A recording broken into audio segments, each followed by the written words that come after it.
Hello and welcome to a special Grand Final edition of TSL Talk, and we've assembled the best looking panel in Tasmanian media, which is probably not a hard thing. Apart from Adam Smith, we got the ABC's Mr. September in more than one ways, Damian McIver. Damian, thanks very much for joining us. Yeah, thanks for having me, guys.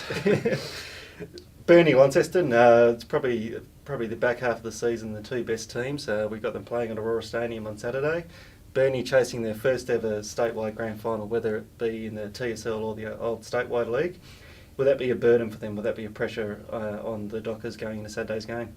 Oh, massively, I think. Yeah, I think we saw last year that they probably surprised everyone by making it, and then on the big stage they just fell short. Anthony Taylor last week, Launceston's coach, was right on it, wasn't he, talking about the monkey on Burnley's back. It's a big game for them. I mean, I've heard already today that shop fronts in Burnley are already decked out in the Dockers colours, and it's always a big deal on the coast, footy finals. So I think it's a massive game for them, not just for the year, but in terms of that club's history and where they're hoping to go.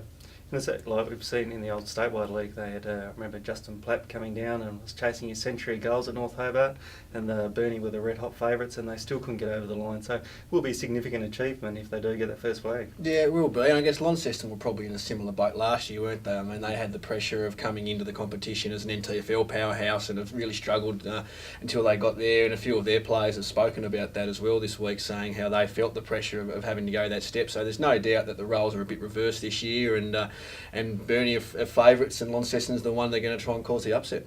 You can't talk about Burnley without talking about Jason Laycock. Is the obvious difference between the two teams.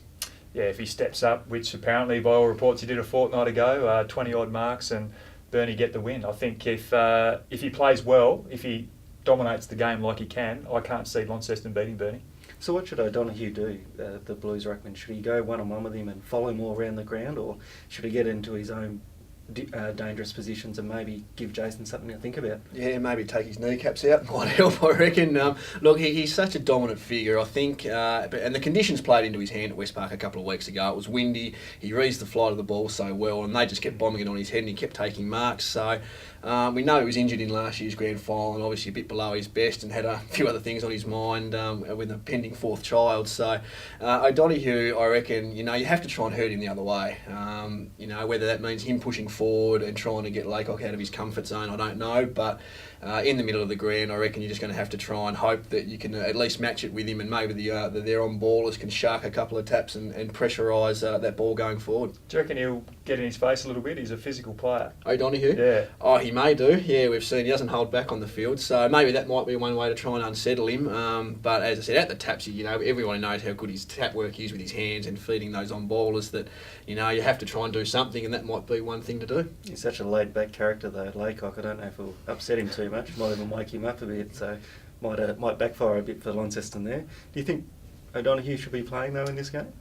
I didn't see the incident. It's a bizarre week at the tribunal, as most of them tend to be, with Standard not turning up, and then, well, Smithy, you've been on it all week, the 3-match suspended sentence. I'm not sure how that works, but I think it's great for the game that he's playing, because I'm not sure Joe Gronewegan one-on-one. I think with the two of them together, I think they can potentially match it with Laycock, but the tribunal, I'm not sure what's going on there.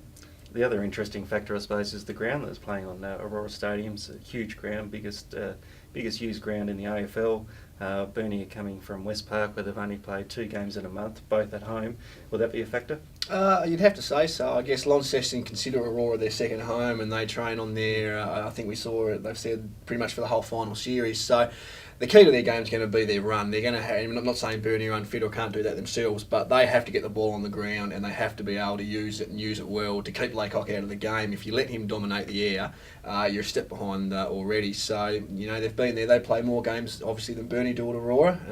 Whether that holds anything, depending on the conditions, I guess we'll find out.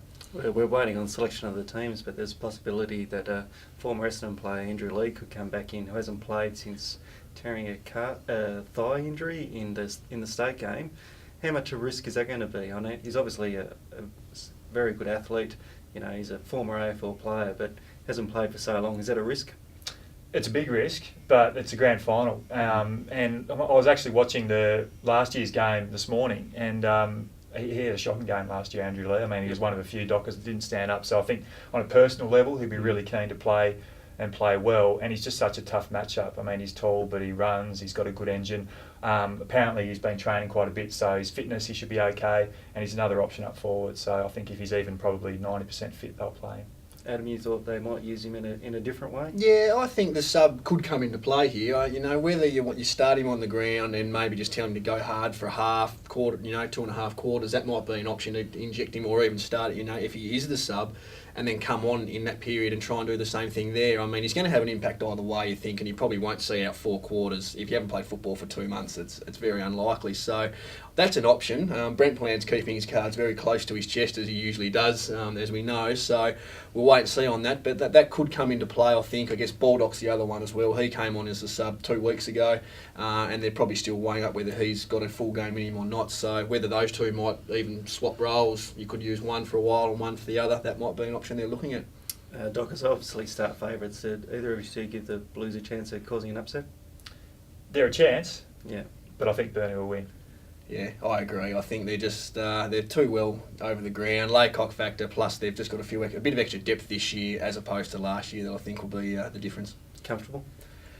5 or 6 goals. Bit closer than that, but yeah, reasonably comfortable. And the other major event of the day is, of course, the Tassie medal for the TSL's best and fairest. Zane Murphy's made it again to the top 10 despite being rubbed out in, I think it's all the last 3 years he's made it to the top 10 despite being ineligible. Who's your tip there? Bowden.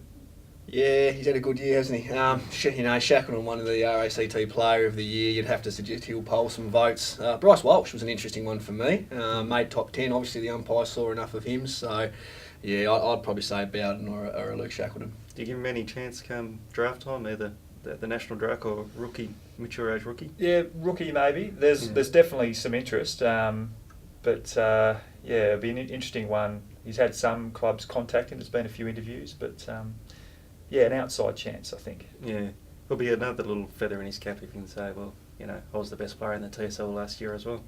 Absolutely. Yeah, he deserves it. He deserves a crack, I think. All right, guys. Well, thanks very much for your thoughts, and for all your TSL Grand Final coverage, pick up your copy of the Mercury or go to the Mercury online.